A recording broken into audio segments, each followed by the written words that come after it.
What a wonderful excuse to escape from all the madness going on in my house.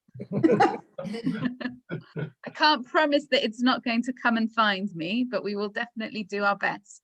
I will tell you, Rebbetzen, that when I had a single uncle who my wife and I looked after very much, but when we used to moan about the children, he used to say, "You are volunteers. Stop moaning." Oh no, I definitely not moaning. Thank God we are.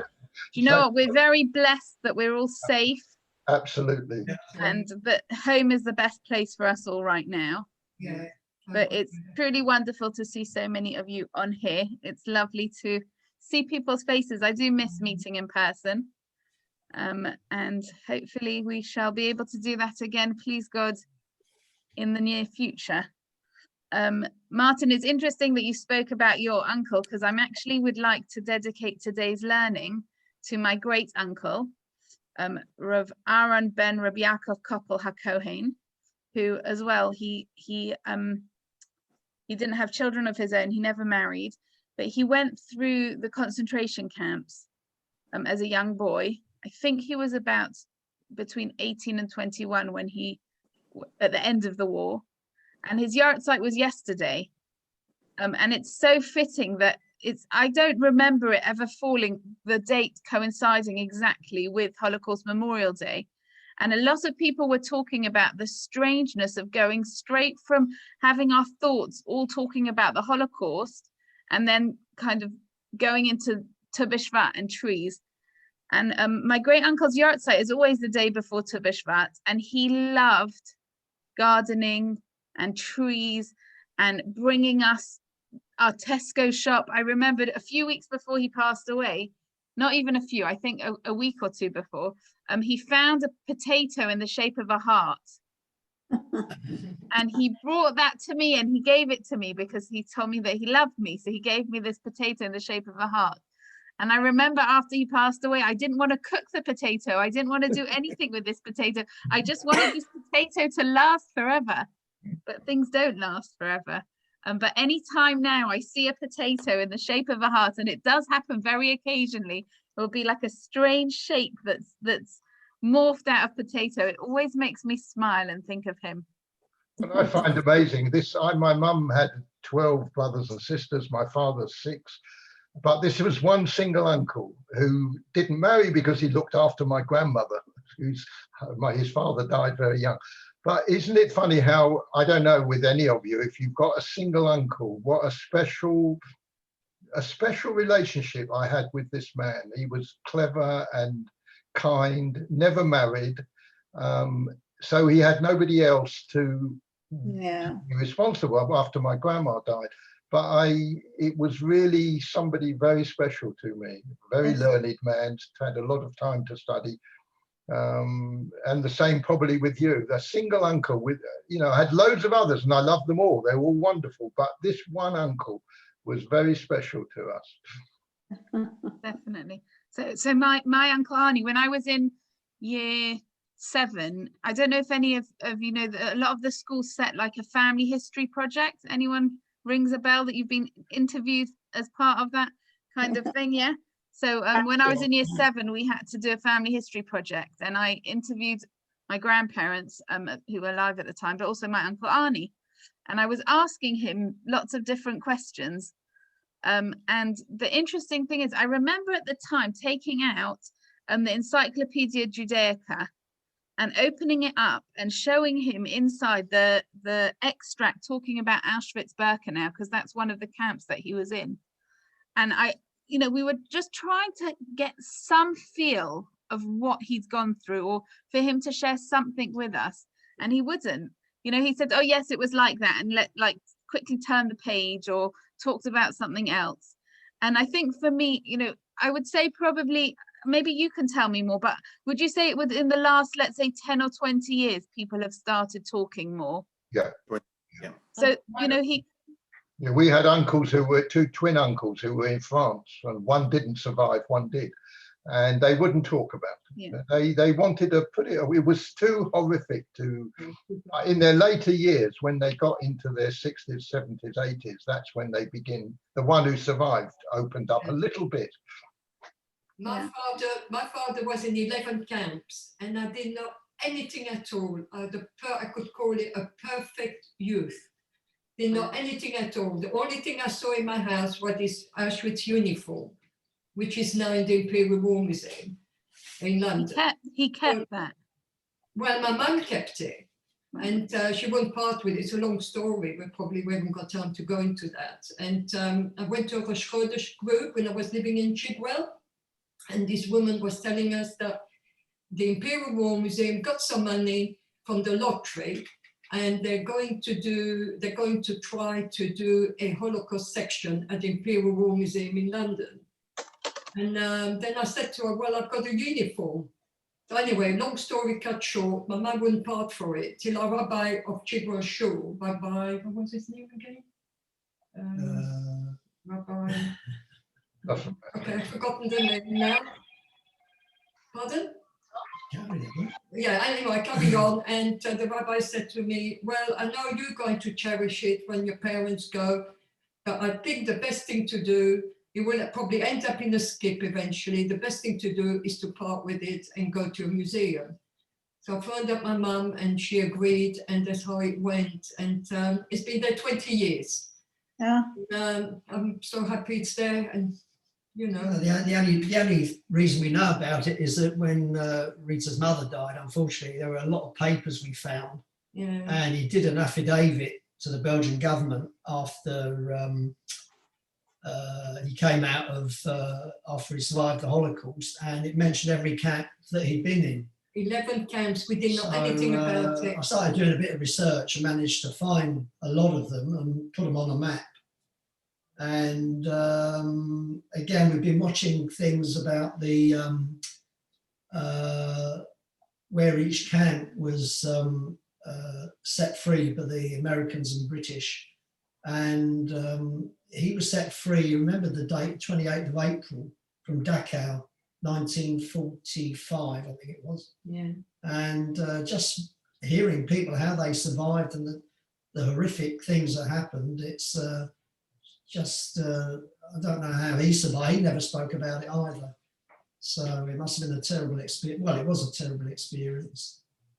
I think that as hard as it is for every survivor, and you see when they tell their story again, it takes everything out of them. Yes, but the fact that we are able to hear people's stories, and that they're on film now, and that they're, you know, saved for forever. And, you know, I've been seeing a lot over the last few days of people's grandchildren or great-grandchildren having conversations with survivors. And that's what we really need to keep this conversation going. Yeah. You know, it's unfortunately, you still get people who resist. And on the Holocaust program yesterday on passing on the torch, not Zoom, passing on the torch. Yeah, and they were saying that in America, when they had those riots, there were people there. One of them had a T-shirt on with Camp Auschwitz. I saw that. Yeah. Yeah, they're terrible things, and they still don't realise what it means today. So it's very sad. Really terrible. But the only good thing is you can look at some of these survivors and look how amazing they are. Positive. Now they're telling their tales, and they've got children, grandchildren, great-grandchildren, and you're just happy that they managed to survive and start families. Oh, come on. Stanley. Hi, Stanley. You're on. Okay, bye. Yeah, 100%. I mean, you know, we can all say that the only response that we have to Hitler is Am Yisrael Chai. Like, we're still here, and we're strong, and we're staying strong. But the message we have to keep saying the message. We have to keep talking about what happened, and, you know, prejudice of any kind, racism of any kind. We need to be the ambassadors that talk about this. You know, it's not that long ago, if we cast our mind back, that we had serious fear for this country. Yeah. And we know that anti-Semitism I'm not saying that it exists everywhere, but we know that it can be very much beneath the surface. And I think it's very poignant and fitting that we've gone from Holocaust Memorial Day into Tu B'Shvat, not just because, as I said, my great uncle loved gardening and fruit and vegetables, and that was really part of who he was, but actually because I think that that's what these incredible survivors are. They took the horrors that they were planted into. You know, if you think about a tree as an analogy, that the seed was put into this darkness, and yet they managed to make something grow. And we're not saying that every survivor had an idyllic life after the war, but many of them made the choice to make the world a better place.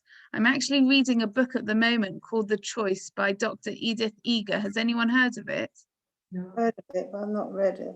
Yeah. I honestly recommend. I don't often get time to read, and that's been one of the nice things actually on Shabbat and of lockdown. I've really had that time, but it's so powerful and so gripping. She became a psychotherapist after the war, a psychologist or psychotherapist, but it took her a long time to be able to use her experiences in the camps to help use her work to heal herself and her experience to help heal other people. But what an amazing lady. She's in her 90s. I saw her do an interview last week for the organization Seed. It's just worth, you know, look it up on YouTube. But what an incredible lady, and what an inspirational book. That she called it The Choice. Life's not easy, but we all have a choice. So talking about Tu B'Shvat and how we're going to take the situation that we're in and use it for positive. One of my favorite times of the day has always been story time at bedtime. I loved when, as a young child, I would love being read stories to. And now I love reading stories to my children. The truth is, the older ones don't let me do that anymore. They're not interested in hearing me read a story. They don't like the voices that I make or the expressions. Just read it normally, mummy. Or now they can read it faster than I can. But Yaakov still on occasion lets me read him a story. But this book, if I can show it to you, I don't know how well you can see it. It's been sellotaped. It's got pages falling apart because we'd read it together so many times. I'm not going to say it was from when I was a child. It was from when Reuven and Malka were young. Unfortunately, I don't think they were great at looking after a book. But I do think it shows something wonderful when you see a book that's so well used. And it's a collection of 4 different stories. But the first time, it doesn't matter how often I read it, always makes me cry. It tells the story of a young boy and this beautiful tree in his garden, and how he loves this tree, and he plays on the tree, and he builds a tree house in the tree, and how attached he is to this wonderful tree. And as he gets older, he starts mistreating the tree a little bit. He starts banging holes in it with nails, and he starts breaking off branches for some projects he wants to do. And eventually, as is the way of the world, through him not respecting the tree, through him mistreating the tree dies, and the tree has to be chopped down. And obviously the boy is heartbroken because of what happened to his tree.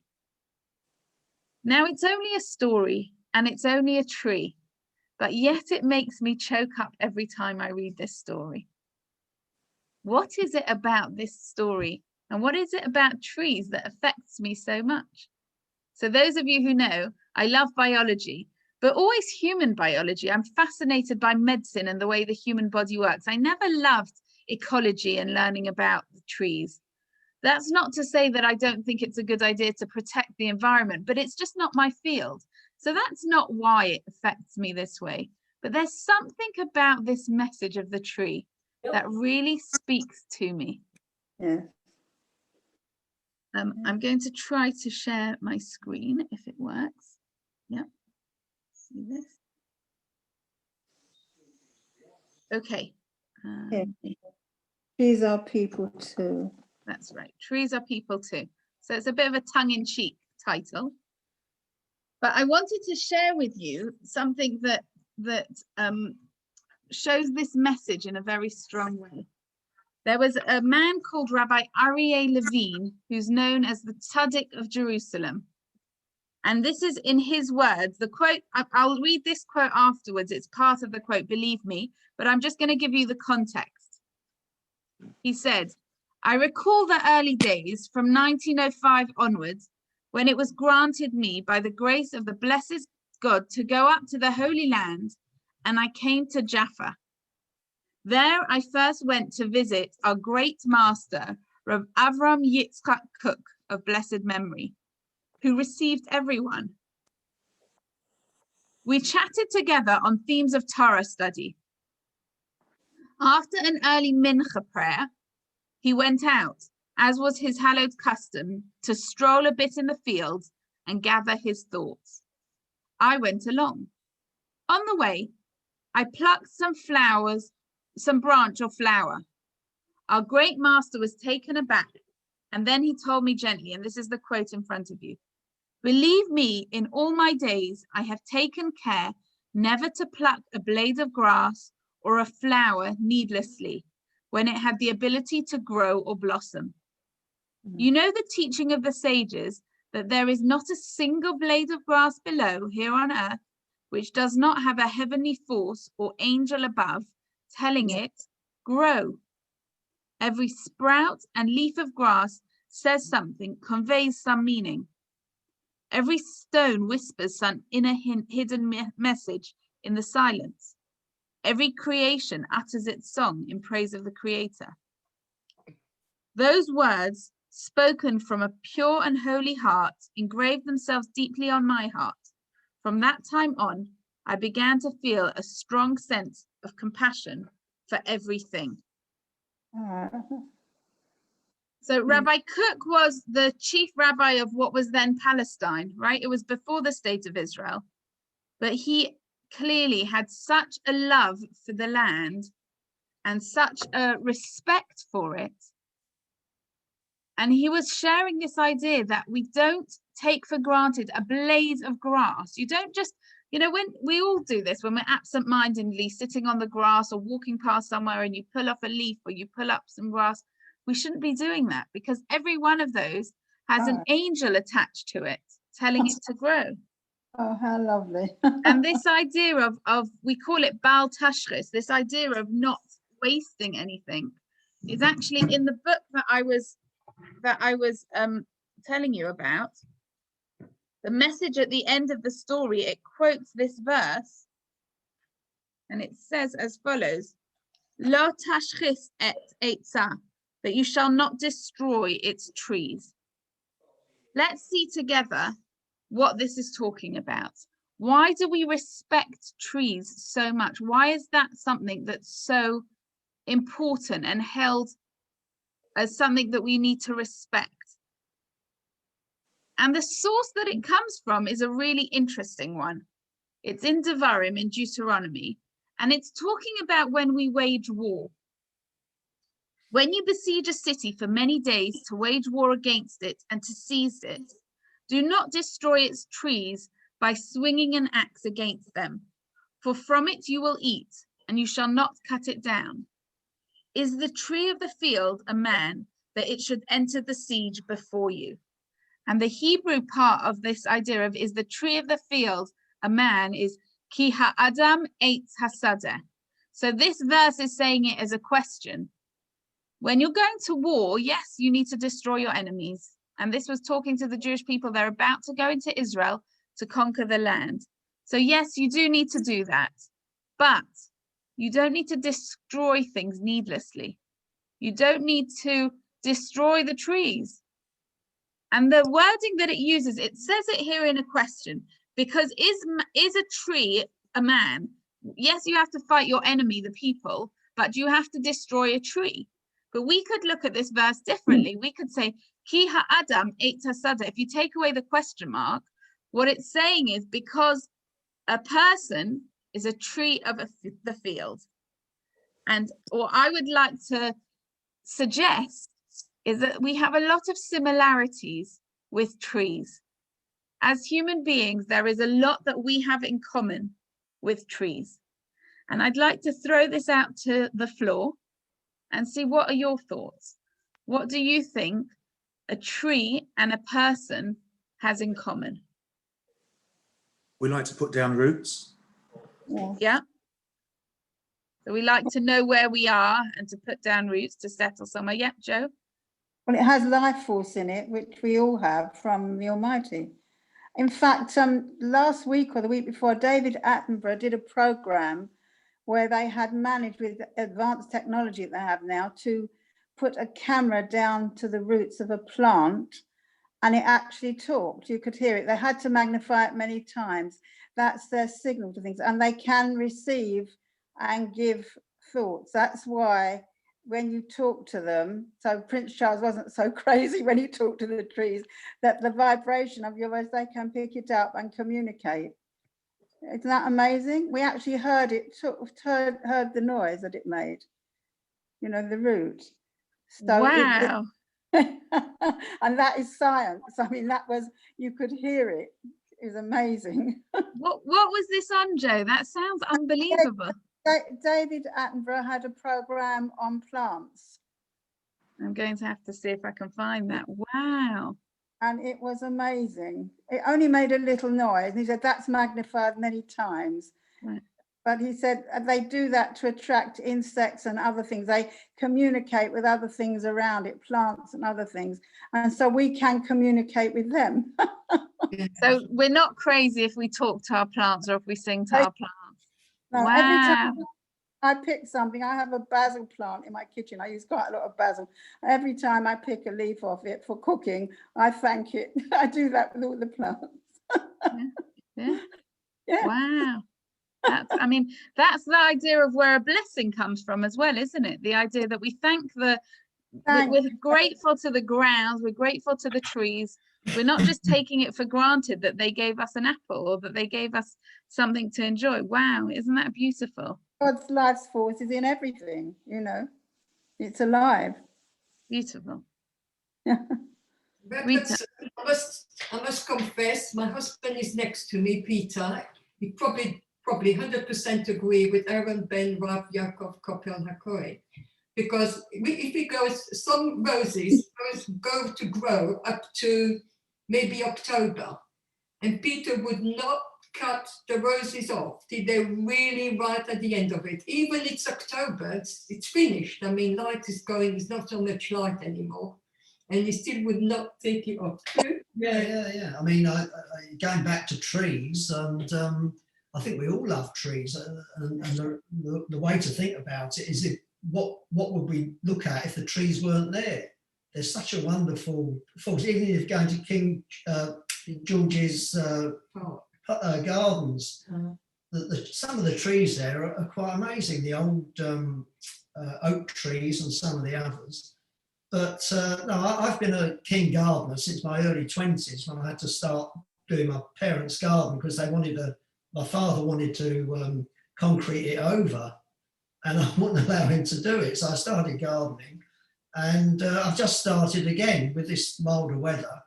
I've just started pruning the roses back, and there is something about looking after a plant or plants which just gives you a buzz. Yes. And you're out in the fresh air, you've got the robin who's always there looking at what I'm digging up for worms, etc. And there's just a wonderful feeling. And trees as well. We were lucky to go to, my brother lives in Australia, and we toured around Australia, then we went to New Zealand. And the trees there are just huge. You can't get your arms around them, they're so big. But you just have to be amazed at how wonderful they are. I think it's a great thing. And we probably don't appreciate them enough. No, we do. Yeah. Thank you. Joy? It's funny you mentioned that, Peter, about New Zealand, because I was just going to bring up a story. We were in New Zealand a few years ago on the North Island, and we went into a kauri forest. Kauris are, as Peter was saying, huge trees. And it was a forest, and you sort of think, well, very nice. And I went in, and I have never been so affected I don't think since, in fact, I've got cold shivers going down me, you could feel the trees. You could feel what they were radiating or communicating or something. And it was just like holy almost. I mean, absolutely amazing. So yes, trees are very much, I think, alive properly, not Well, just in New Zealand, we visited every botanic garden that we could find. It was a great experience. And even the barks on the tree, not just the you know, the foliage, just the bark. It's, oh, look at this one, look, look, it's so just amazing. Yeah.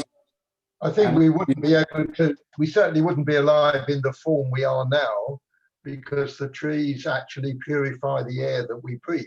That's right.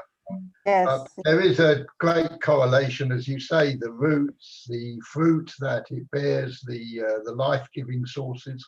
There is a connection between every living thing, whether it's human or an animal or plant life.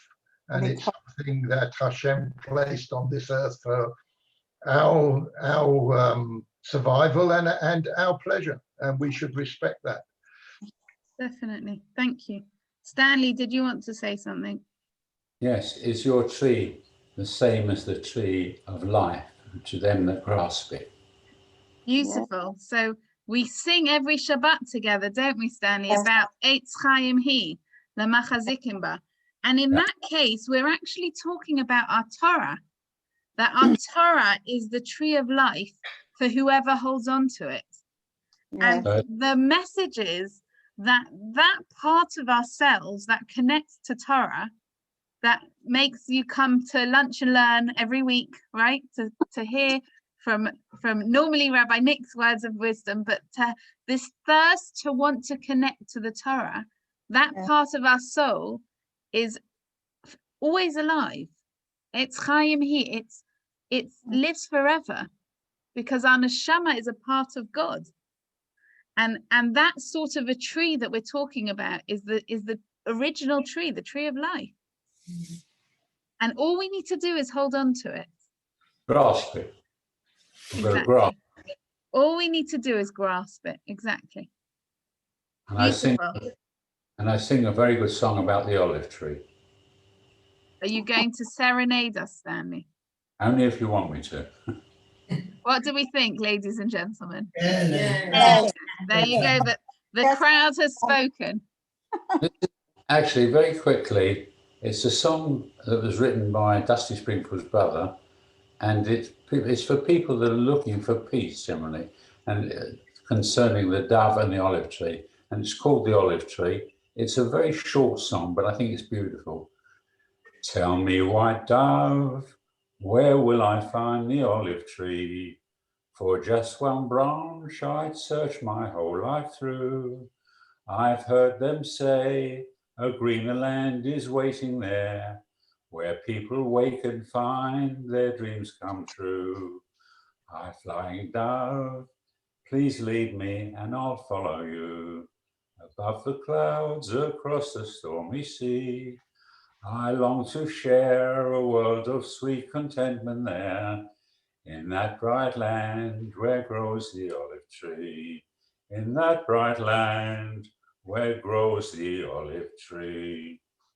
Oh, that was lovely. Thank you. Thank you, Stanley. That's wonderful. It reminds me of the story with Noah, with the olive tree and the dove, that peace that we're all looking for.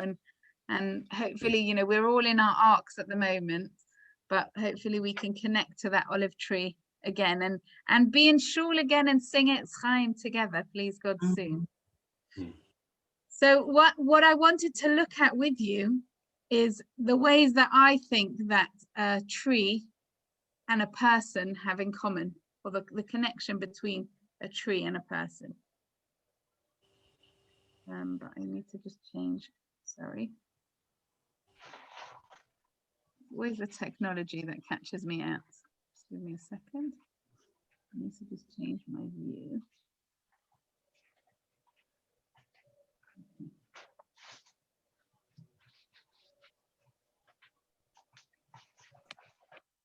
Oh, there you go. I wanted to show you, but I can't.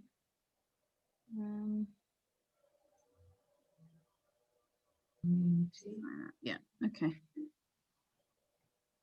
I'm not sure how well you can see it, but I will read out what it says as well. It does pinch out a bit, but it doesn't stay. Yeah. Yeah. Don't know how to. Let me just try 1 second. Fire, air, water, earth. I will read it out, but I'm going to just try zoom in a little bit as well. Let's see if this one. Okay, so we're talking about this idea of a person being like a tree. And the part that I wanted to specifically focus on is if we think of the elements that a tree requires in order to be able to grow. So if we want to talk about how we are similar to a tree, I chose a few different elements. And these are the elements that are required for life. Kabbalistically, we talk about these 4 elements as being the source of all life and of what everyone needs. But I want to talk about it in terms of a tree and then relate that to us as people. So the first area is the idea of fire. In what way does a tree need fire? Or in what way does a tree encapsulate fire? What would you say? Sun. The sun, exactly. You know, the basic, as a biology teacher, you've got the photosynthesis. All energy comes from the sun, and the only thing that can trap that sun is a plant.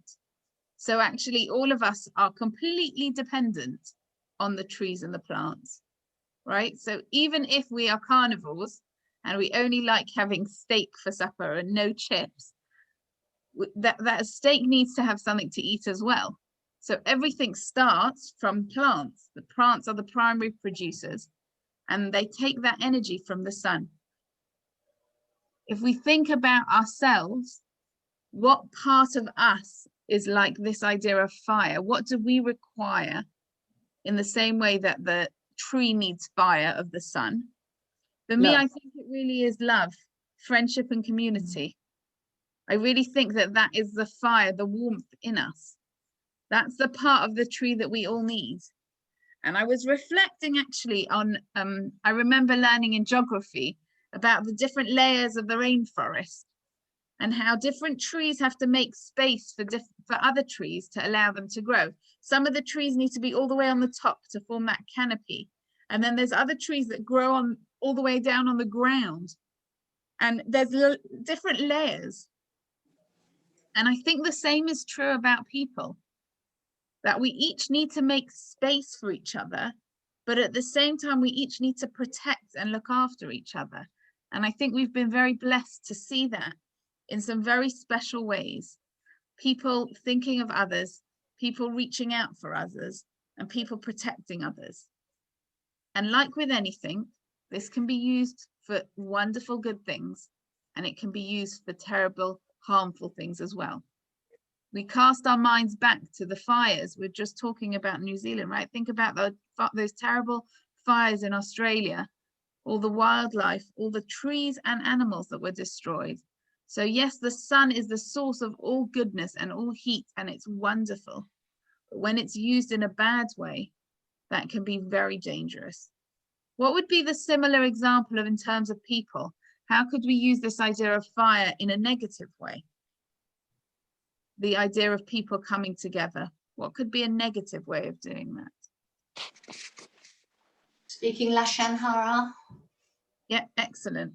When we come together and all we want to do is put down other people or gossip about other people. I'm also reminded of some of the riots that were taking place. We can use collective force to ensure that there is, like we said, no prejudice, that racism has no place in our society. But sometimes when people come together without thought, cast our minds back 2 weeks ago, when people come together without, they might have an original good idea or an original principle that they want to fight for, but when it's done in a way that's destructive, fire destroys more than anything fire can destroy. So friendship and community are wonderful things, The Mishnah in Pirkei Avot, actually, you're more experts in this than I am, but the Mishnah talks about, you know, praise is someone who has a good friend or a good neighbor, and woe to someone who has a bad friend or a bad neighbor. Woe to the bad neighbor and woe to that person. Because if we're in company of people who are negative people, we know how it pulls us down. Destructive people, we can see, we know what happens. We can look at the story in the Torah, you know, Korach and his rebellion, where the tribe of Reuben was the tribe that lived closest to Korach, and they were the most involved in what went wrong. But I'm sure we can all look at examples in our own lives. Peer pressure. And peer pressure does not disappear when you turn 18 or 21, right? We all know that. Peer pressure is something that exists for adults as well as children. And it's something that's very real, and it's got an amazing strength in community and friendship, but there's the negativity at the same time. And on Tu B'Shvat, we want to remind ourselves to tap into the positivity. The next element is air, right? The tree can't survive without air. What's interesting actually as well about a tree is at different times of the day or at different times of depending which bit you're focusing on will depend whether it uses up carbon dioxide or oxygen, right? We know that often they'll say to bring a plant into a hospital room because it uses up some of the carbon dioxide and it brings in oxygen. But a tree needs to, as well as doing photosynthesis, a tree also needs to respire. So it both uses carbon dioxide and produces carbon dioxide, uses oxygen and produces oxygen, depending when, depending how. And this idea of the importance of air, we compare that to our spirituality. I'm going to just skip up for a minute. This is when Hashem created man, the first human, Adam. Vayitzar Hashem Elokim et ha'adam afar min ha'adama. God created Adam from dust of the ground. Vayipach ba'apav, and he blew into his nostrils, Nishmat Chaim, a living soul. Vayehi Adam, I've the last bit, but Lenefesh Chaya, and Adam was a living soul. He breathed into him the breath of life, Nishmat Chaim. So we know that in order to stay alive, we need to be able to breathe, right? That's a basic human requirement. We need to be able to breathe. Boy, do we know that, right? Boy, do we know that. Whoever, you know, the fact that our lungs move and that air is sucked in and out of our body is not something that we control. It happens automatically. And when we don't think about it, it's just something that we do, right? We don't notice our heart beating, which is all connected. And we don't notice the fact that we're breathing. When do we notice that we're breathing? We can't. When we can't breathe so well.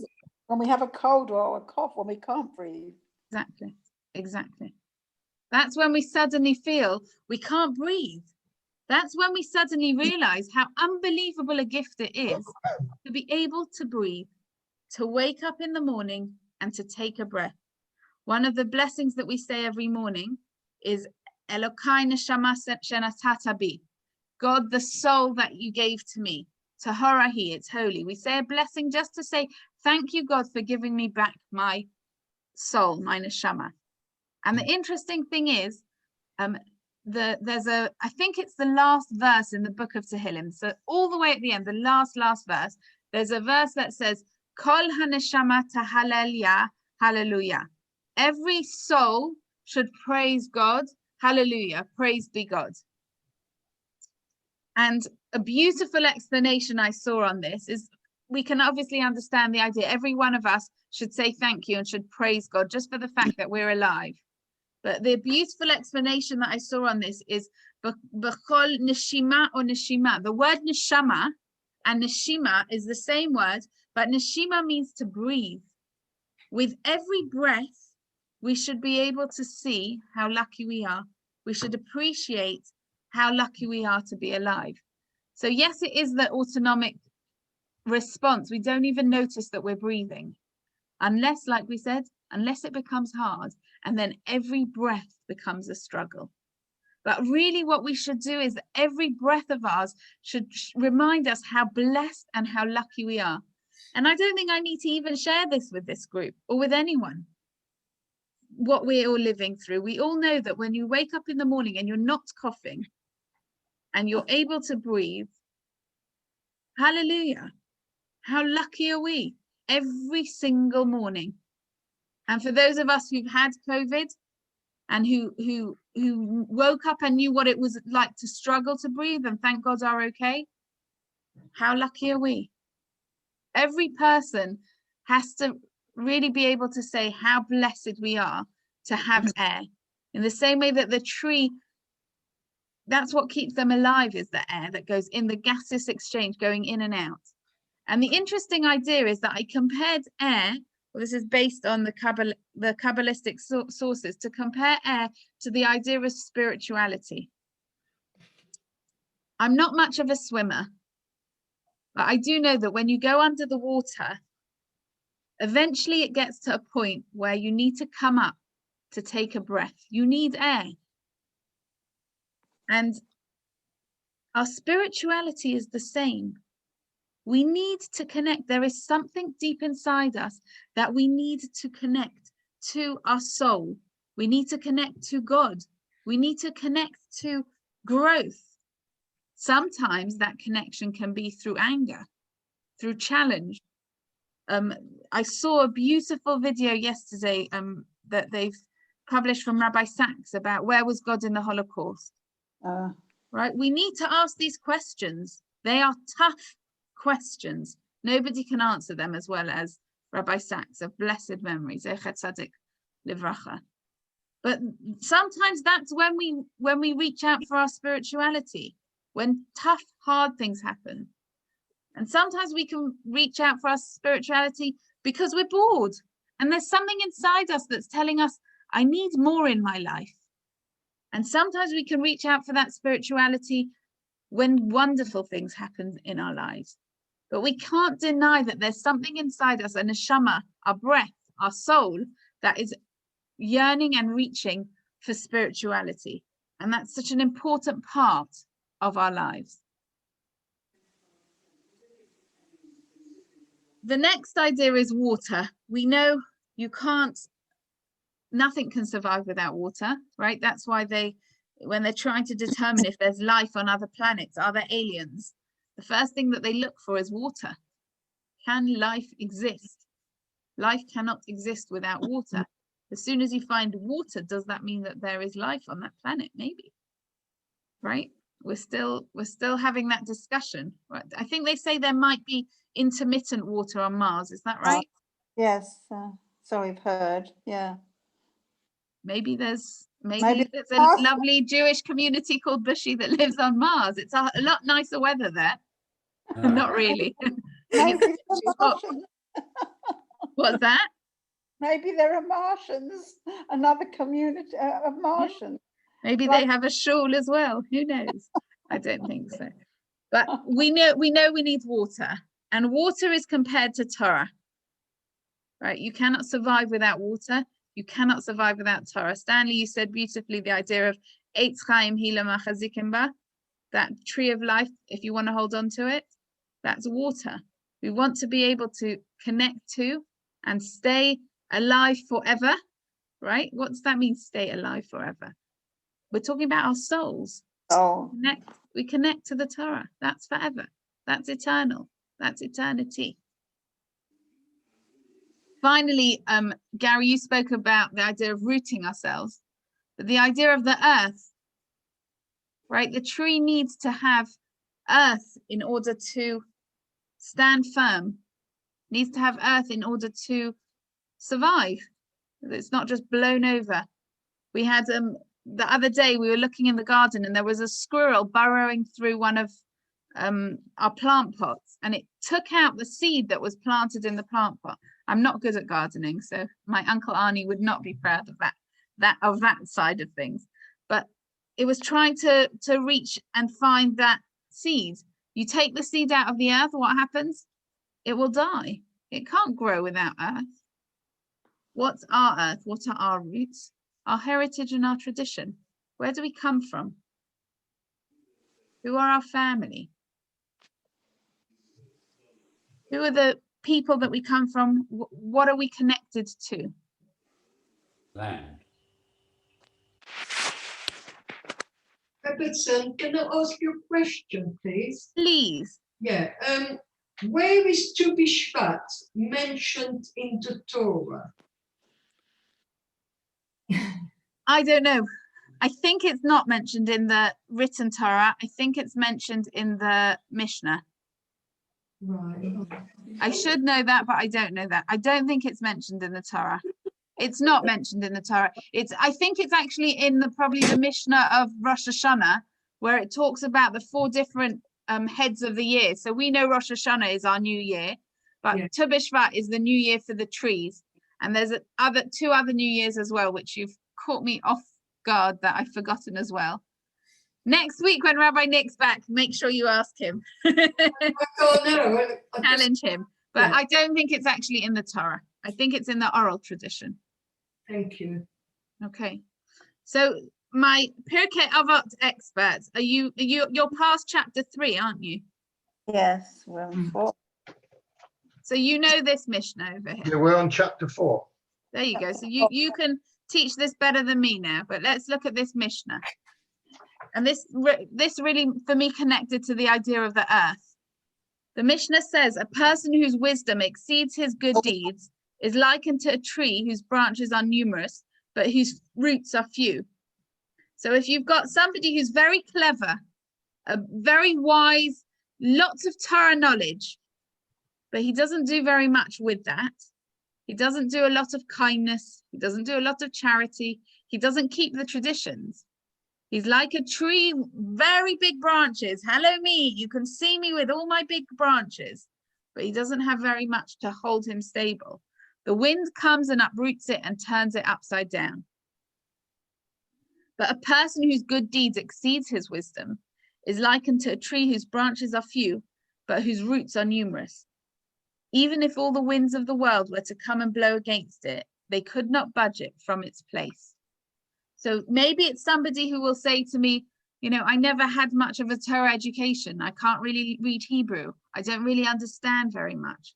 But this person is going out there and doing so much in the world in terms of good deeds, in terms of Friday nights, in terms of lighting their candles, in terms of Seder nights, in terms of keeping Judaism alive in their families, in their communities, doing kindness, doing charity. Those are deep roots. Those roots keep them very firm. Yes, maybe it's not as exciting. It doesn't look, you can't say, oh, look how clever that person is.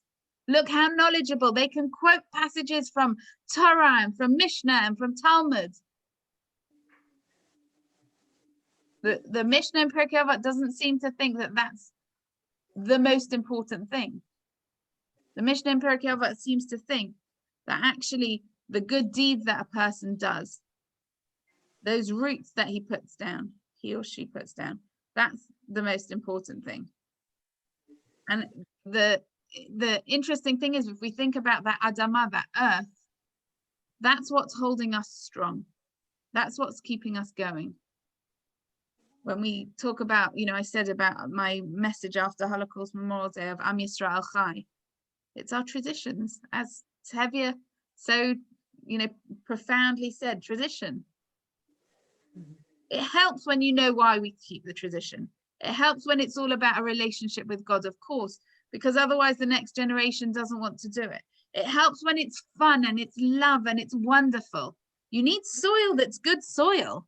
You can't just put it in a bit of deserted, rocky, horrible rubble and hope something good's going to grow. That soil needs to be rich, full of nutrients, exciting, warm, loving, right? That's the heritage and tradition that we're talking about. That's what we need from the tree. And then there were 3 other messages that I think the tree really teaches us that I wanted to share. And I'm going to end with this and open up for your thoughts and comments. The tree teaches us that it pays to invest. There's a story told in the Gemara of Choni. Choni's walking along and he sees a 70-year-old man planting a tree. And he says to him, do you know something I don't know? Are you going to live? This tree takes 70 years to grow. Are you going to live another 70 years that you're going to be able to enjoy the fruits of this tree? And the man said, no. But he said, but I was born into a world full of trees. And I want the next generation to also be born into a world full of trees. I thought it was so powerful at the end of the fireworks at New Year's that I watched on BBC, that they showed from David Attenborough the turtle, and they spoke about looking after the planet, because I think that is the message. Yeah. It might not be for me, it might not be for my children, it might not even be for my grandchildren, but I need to look after the world for future generations. Not just my own family, for the world. We need to look after the world. It pays to invest. When you plant a seed, you don't always see straight away what can happen. People often ask me when I teach a class or when I teach Torah or as a Rebbetzen, you know, do you have an impact on people's lives? We'd like to think so. We know people say thank you a lot to us. You know, people are very kind to us for what happens. We feel very blessed to be in this community, to be in this sort of position. It's a true honor. But do we really know what effect we have on somebody's lives? Do any of us know what effect we have on someone's life? When you smiled at someone, when you said a kind word to someone, we don't know what that effect is, but it pays to invest. I'd like to share with you a very personal story from my mum, of blessed memory, who was a very special woman.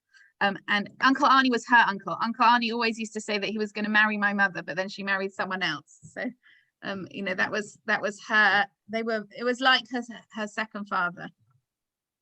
But after she passed away, my father had to go into the bank to sort out her affairs, to close the bank account and to transfer over the names, etc. And he told the teller behind, you know, in the bank, that my mother had passed away and that's what he'd come in to do. They had to close the bank because the two ladies behind the two bank tellers were crying so much they had to close the bank. Now, I don't know if you're anything like me. We rush into a shop or into a bank, you get what you need. Normally we use the machine actually, and you leave. And we found out that every time my mother went into the bank, she'd speak to the lady behind the bank teller. My mother was a maths teacher. She'd always ask her, how are your children doing? She knew one of the sons was doing GCSE maths and was struggling. How's he doing with it? Can I explain it to him?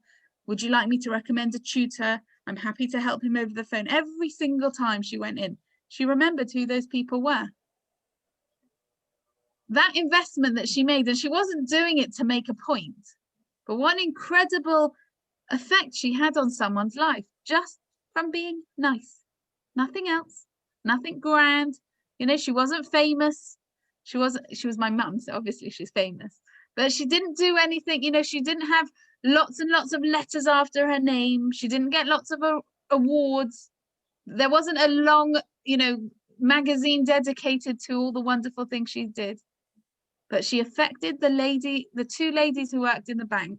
She affected their life to the point that they had to close the bank because she cared. And this idea of making an investment, you never know how the little things that you do have an effect. Obviously, as her daughter, I found it mortally embarrassing, especially when I was younger, how she would talk to everyone and ask them about what was going on in their lives. I'm like, Mummy, it's embarrassing. You know, why are you talking to everyone? But clearly she showed people she loved them. The other idea that I wanted to share about trees is this idea that winters are important. Winters are hard. Look outside now. And we're lucky we've got quite a lot of evergreen trees in the garden, but there's also a lot of trees that are completely bare. Yeah. And I think that a lot of us are finding it hard right now. I include myself. It's tough. This is hard. We're in our third lockdown. And for many of us, we've not been out since March.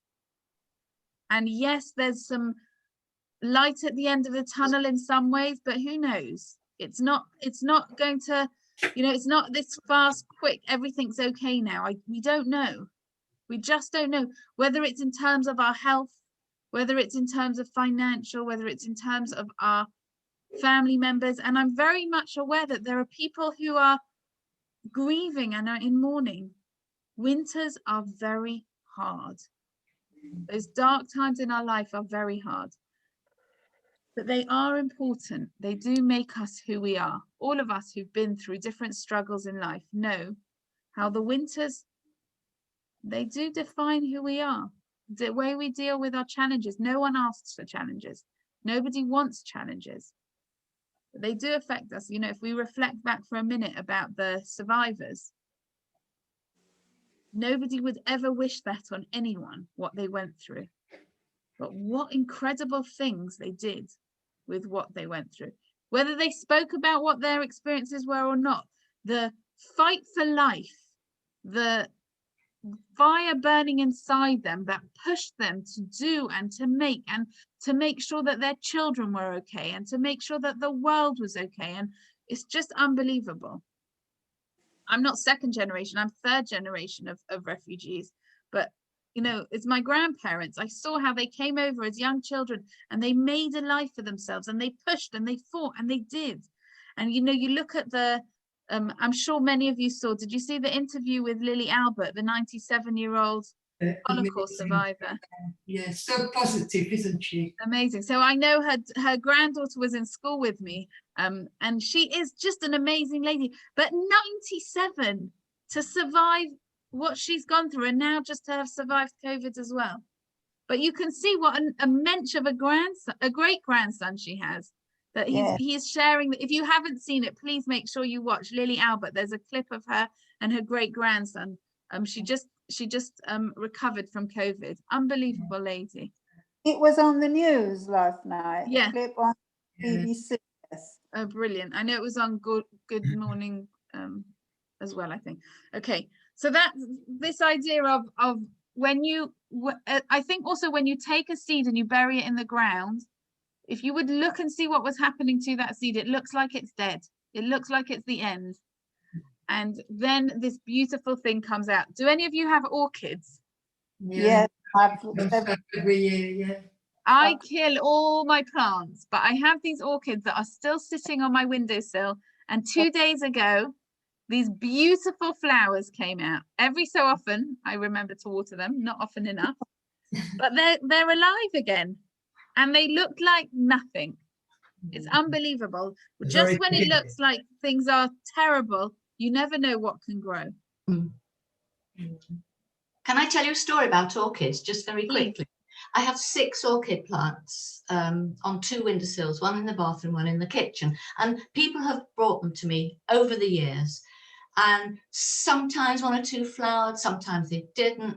And I used to get really fed up with them and think, oh, God, what am I keeping these things for? Anyway, it must have been after lockdown last year, probably about March or April. And I looked at these plants and I repotted all of them. And then I gave them a really good talking to. I know it's mad. And I said, right, if you don't do anything, you're going in the bin. And they were like, stupid. And I put them back where they were and I water them. Yeah. And at the moment, and probably for the last week, all 6 have got the most amazing blooms all together. They've all bloomed together. I think it's incredible.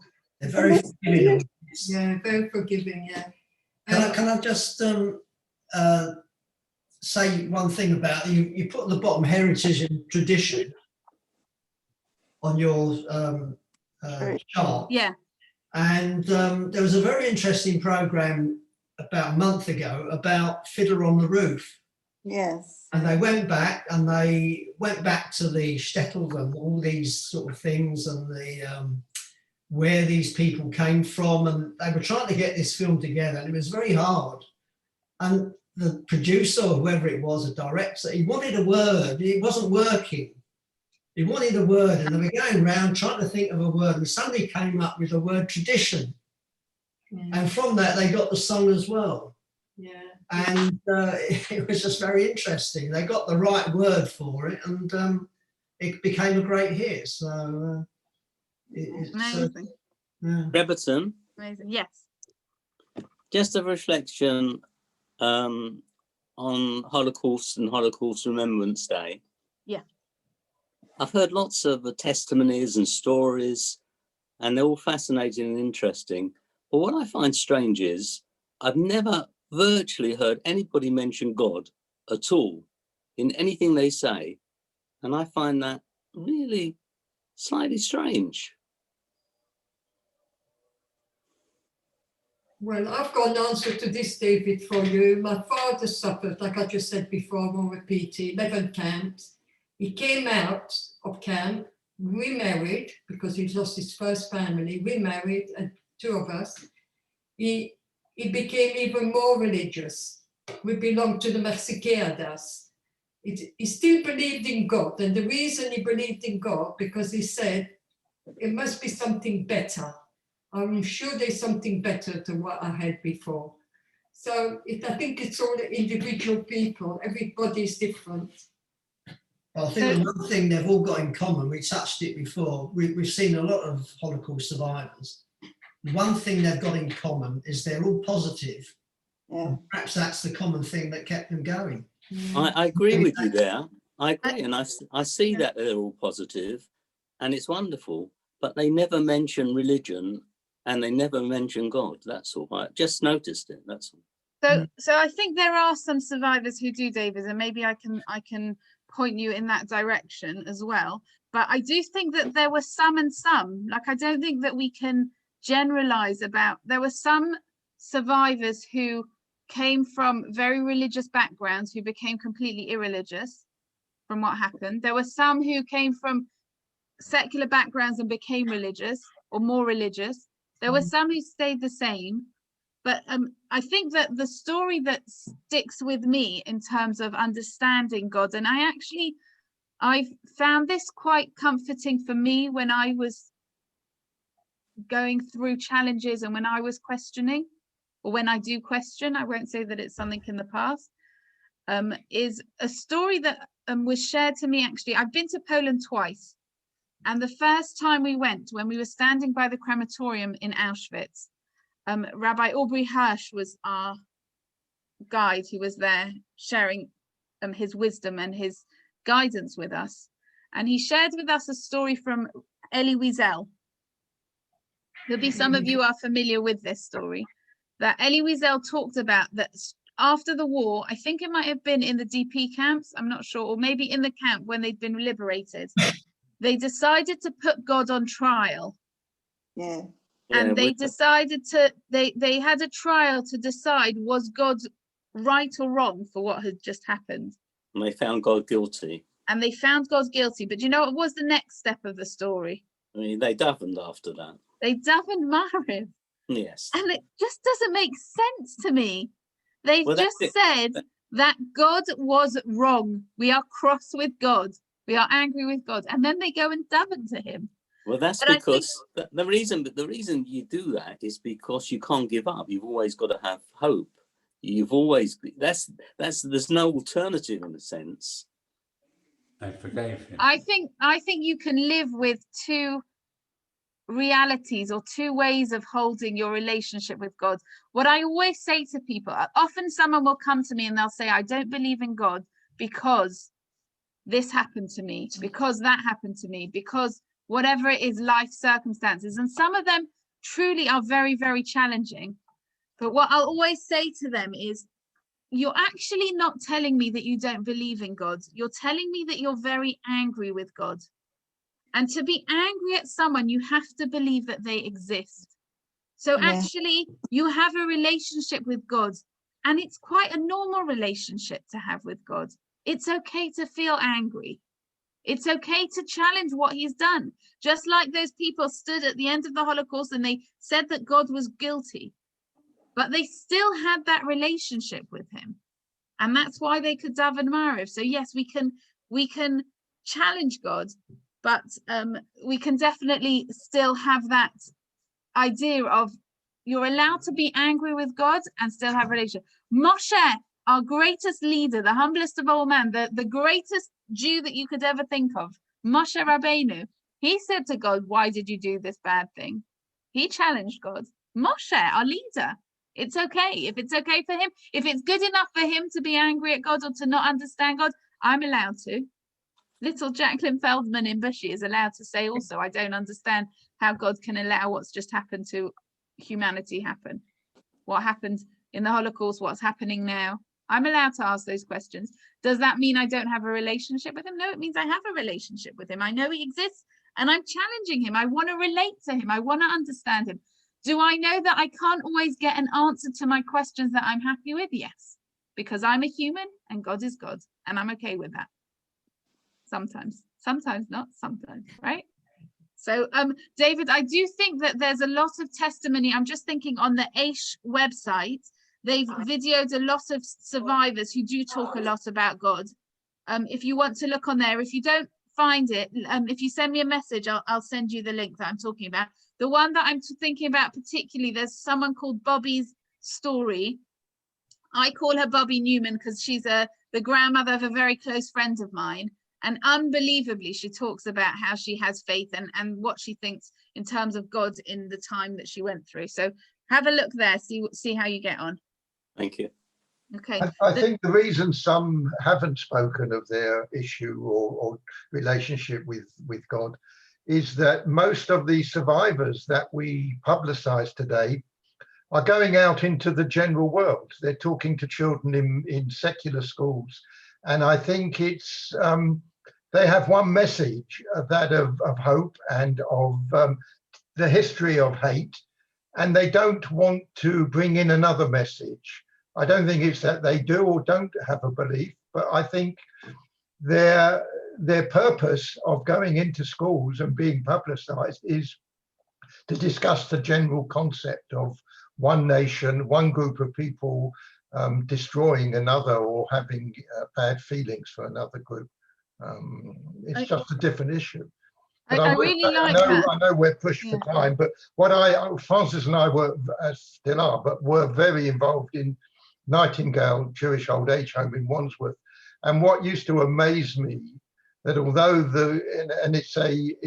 it's a Jewish Orthodox old age home with its own shul and shoma, but what amazed me was how many applicants we had from people who had deserted Judaism and yet in their older age couldn't bear to be without it and came back. Probably 10 or 15% of our 300 residents were people who had never had a connection for many, many years, but couldn't live the rest of their life without coming back, and how many of them became more involved than you would expect, people who had deserted Judaism. Yeah, there's that spark, there's that something about being Jewish. Martin is in the kishkas. Yeah. It's in the kishkas. Thank you. That's a really interesting perspective about in terms of their message. I hadn't thought of that, but I suppose they're talking to people who believe in God and who don't. So you have to have that mixed message. Yeah. Lovely to see you all.